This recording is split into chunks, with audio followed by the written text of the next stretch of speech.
Tahap-tahap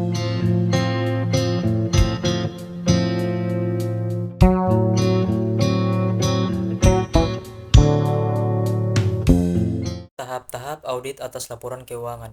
Audit merupakan suatu kegiatan yang tersistematif sehingga untuk mencapai tujuan audit terdapat tahapan-tahapan yang perlu dilakukan. Adapun tahapan-tahapan audit laporan keuangan sebagai berikut. Yang pertama, penerimaan perikatan audit. Sebelum melaksanakan audit, maka harus ada sebuah kesepakatan yang harus dibuat dan disetujui bersama oleh pihak auditor dan pihak klien atau perusahaan yang biasanya diwakili oleh manajemen. Klien menyerahkan laporan keuangan kepada auditor dan auditor menyanggupi akan melaksanakan audit sesuai dengan kompetensinya. Yang berikut yang kedua, perencanaan proses audit. Untuk membuat perencanaan audit, seorang auditor harus memahami bisnis dan industri klien, melakukan prosedur analitik, menentukan materialitas, menetapkan risiko audit dan risiko bawaan, lalu memahami struktur pengendalian intern dan menetapkan risiko pengendalian, lalu mengembangkan rencana audit dan program audit. Dari situ, auditor bisa menentukan jenis audit apa yang akan dipilihnya. Selain itu, auditor juga mempertimbangkan segala risiko yang mungkin timbul dalam proses audit. Sebelum melangkah ke proses selanjutnya, auditor perlu meminta persetujuan dari pihak perusahaan.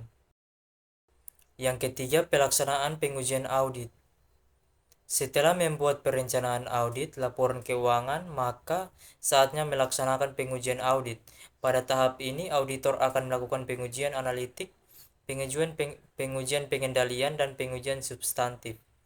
Singkatnya, pengujian analitik dilakukan auditor dengan mempelajari data-data dan informasi bisnis klien dan membandingkan dengan data dan informasi lain.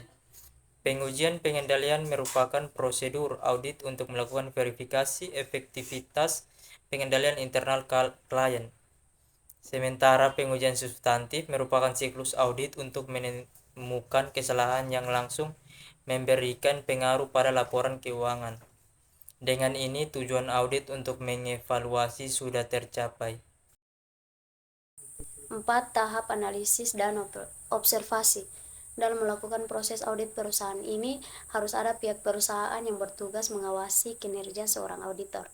Hal ini dilakukan untuk menghindari kecurangan dan bertujuan agar hasil pengujian data dan informasi yang ada bersifat objektif serta tepat sasaran. Di tahap ini pula, seorang auditor akan melakukan pemetaan tentang masalah yang mungkin muncul dari proses observasi tersebut, yang mana semua ini dikaitkan dengan informasi yang ia dapat sebelumnya dan juga pihak-pihak luar yang sekiranya terlibat dalam proses pendanaan perusahaan. Yang kelima, tahap analisa dan observasi. Dalam melakukan proses audit perusahaan ini, harus ada pihak perusahaan yang bertugas mengawasi kinerja seorang auditor. Hal ini dilakukan untuk menghindari kecurangan dan bertujuan agar hasil pengujian data dan informasi yang ada bersifat objektif serta tepat sasaran. Di tahap ini pula, seorang auditor akan melakukan pemetaan tentang masalah yang mungkin muncul dari proses observasi tersebut, yang mana semua ini dikaitkan dengan informasi yang ia dapat sebelumnya dan juga pihak-pihak luar yang sekiranya terlibat dalam proses pendanaan perusahaan. Yang keenam, pelaporan audit. Tahap terakhir yaitu pelaporan audit, yaitu hasil dari pekerjaan audit yang telah dikerjakan.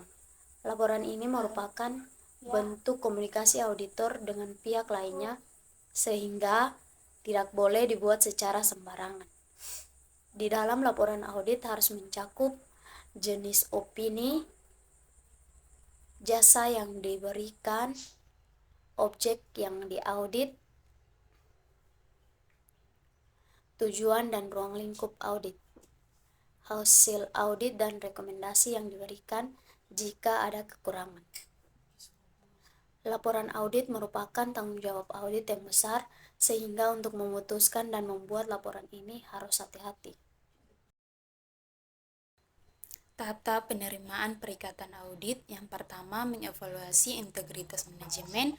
Untuk menerima perikatan audit, auditor perlu memiliki keyakinan atau kepercayaan dari manajemen calon klien, maka dari auditor perlu mengevaluasi integritas manajemen. Apabila manajemen kurang atau tidak berintegritas, maka terdapat kemungkinan kesalahan atau kekeliruan material dan laporan keuangan yang akan berpengaruh pada pekerjaan atau tanggung jawab auditor nantinya. Auditor dapat mengevaluasi integritas manajemen dengan cara yang kedua, mengidentifikasi kondisi khusus dan risiko luar biasa. Auditor juga perlu melakukan identifikasi terhadap suatu kondisi khusus dari suatu risiko yang bertujuan agar apabila auditor menerima perikatan audit, auditor dapat mengatasi suatu keadaan atau kondisi yang tidak diinginkan terjadi seperti munculnya masalah hukum yang dapat melibatkan auditor. Yang ketiga, menentukan kompetensi auditor untuk melaksanakan audit. Seorang auditor harus memiliki keahlian profesional untuk menerima atau bertanggung jawab atas perikatan audit sesuai dengan GAAS.